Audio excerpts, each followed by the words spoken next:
HTJ.tax, the international tax firm for 6, 7, and 8-figure investors and entrepreneurs who are living that international life. Are you ready? First of all, are all of those domestic trusts, or are you adding up domestic plus the foreign trust? So the 800,000 or so trusts that I was referring to are all domestic trusts. There's another 150,000 foreign trusts on the New Zealand register. Why are trusts so popular here? Look, we were in English, we're still a member of the Commonwealth. So until recently, the highest court in New Zealand was the Privy Council in London.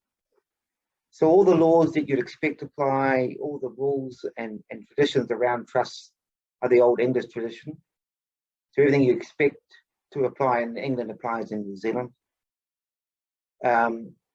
We had a lot of farming estates in New Zealand, so that was where the trust really got going, between how you pass land from generation to generation in large farming blocks. That was the start of the trust back at the end of the 1800s. When land was, after the Maori Wars, land was passed off to the English descendants that arrived in New Zealand, and how you passed that down from generation to generation. That was really the start of the trust, the end of the 1800s. Trust just became a common mechanism in New Zealand over the years.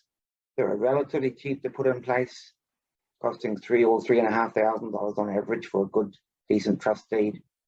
And given that, if it's used as like an insurance policy to keep risk in buckets, it's no different to paying an insurance policy, but this has other benefits in terms of estate planning and gift duty. Now, trusts became very popular in the 1970s, the 1980s, because we had quite high levels of estate duty and gift duty. We've abolished those. They went in the 1990s.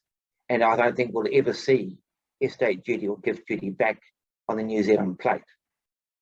In fact, we don't even have a capital gains tax in New Zealand. So our tax system is very efficient. We just have income tax and GST.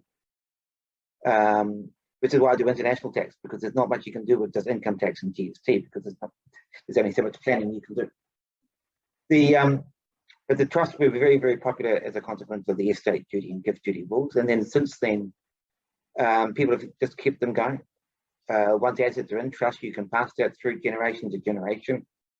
With the new law, there's no 80-year period, so you can have them for as long as you want.